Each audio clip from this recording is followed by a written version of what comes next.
E em meio a todo esse drama que a gente acompanha na questão humanitária, também temos os reflexos na economia. Por isso eu recebo aqui o economista, o João Adolfo, que vai falar um pouquinho para a gente sobre a situação, inclusive aqui para o nosso estado.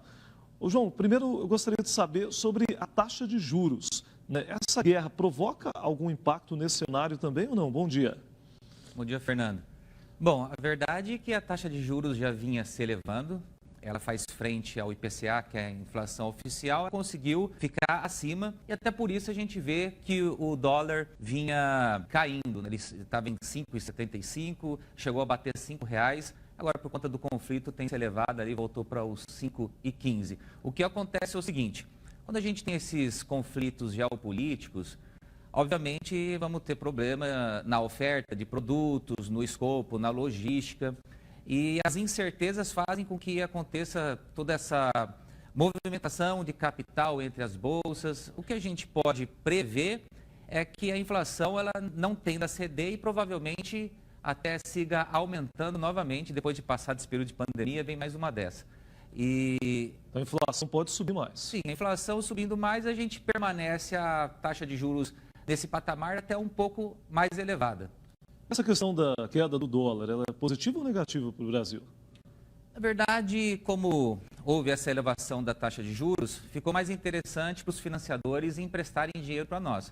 Então, houve esse fluxo, também a gente percebeu uma valorização nas commodities que a gente exporta, né? O preço da soja, do milho, da carne, principalmente. Claro, existem outros ali também, como o minério de ferro e o petróleo, que se elevaram, não tanto no mesmo patamar, o petróleo sim, mas o minério chegou a cair um pouco. Então, quando a gente avalia a questão da balança comercial, a gente percebe que justamente os produtos que o Brasil exporta, eles se valorizaram não só por conta do dólar alto, mas o preço no mercado internacional em dólares. Então, vieram mais dólares para cá.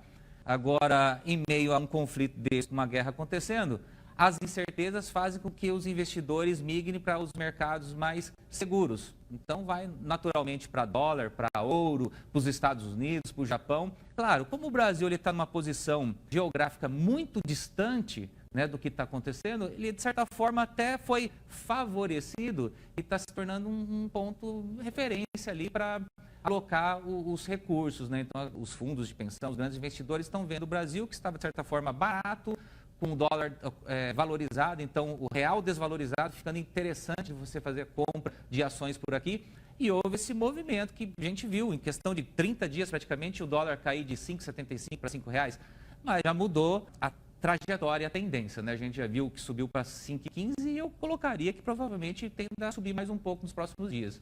Agora, sempre que a gente vê um cenário assim no mercado internacional, enfim, a gente fica preocupado com a questão do combustível. Você citou o petróleo, né, o trabalhador que precisa abastecer o carro, já vem sofrendo as consequências de vários aumentos. A gente mostrou isso no ano passado, principalmente, mais de 20 aumentos. E qual que é a tendência agora do preço do petróleo com essa guerra lá na Ucrânia? Vou fazer uma conta básica. Antes de acontecer aquela questão da Covid, o barril do petróleo já era supostamente caro, a $65. E a gente tinha uma taxa de câmbio em R$4. Então você faz 65 vezes os R$4, dava R$260 o barril do petróleo. Acabei de entrar, né, no mercado futuro, está aumentando 5,6%, está em $111 o barril do petróleo nesse momento. Se você faz aqui a multiplicação pela taxa de câmbio em 5,16, que deve aumentar, já está dando 572, ou seja, está 120% mais caro do que era antes da pandemia. Então, se a gente fizer uma regra de 3, sabe para quanto tinha aqui o litro da gasolina, aqui na nossa cidade? Para R$8. Então, é certeza absoluta que nos próximos dias o preço da gasolina vai passar de R$7 e se não bater R$8. Meu Deus do céu, então isso é certo? É certo, porque a Rússia é uma das maiores produtoras de petróleo do mundo, compõe a OPEP e com esse conflito todo, todas as sanções impostas e as limitações, eles não estão mais conseguindo também fazer a exportação, não só da gasolina, o gás. Veja bem, eles abastecem 40% da Europa com gás, que é um insumo industrial. Então, imagina lá o quanto isso não vai impactar. Não é só a gasolina, são várias outras questões. Aqui no Brasil, nós somos campeões no agronegócio. Da onde que vem nossos fertilizantes e adubos? A ureia, potássio, tudo importado. Eles não são, assim, destino de nossas exportações, mas nós somos destino das importações dele. Então, com certeza vai impactar a gasolina, a inflação, aumento da taxa de juros, consequentemente, menos investimento, menos emprego, menos renda para esse ano, pelo menos. Ô, João, a gente tem uma região forte aqui na agropecuária, na questão do boi, por exemplo. Como que fica isso? Porque a gente exporta bastante, né?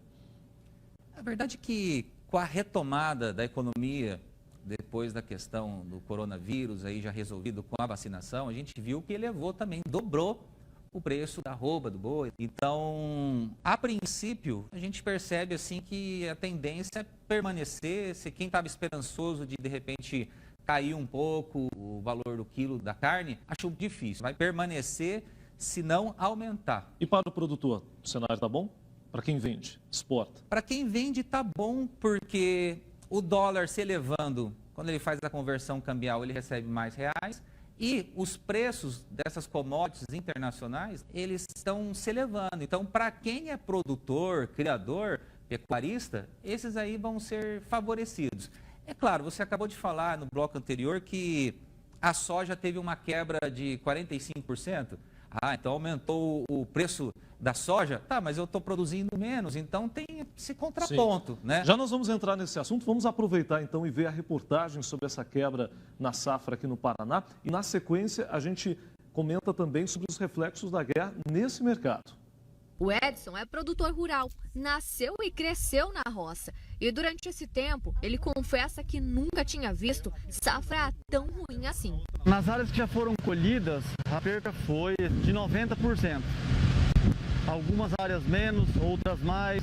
Máquina no campo, colhendo para ver depois o que vai ser aproveitado. O produtor rural diz que fez a parte dele, faltou mesmo o tempo colaborar. Se tivesse vindo a chuva, tinha desenvolvido melhor as plantas, dado mais vagens, granação.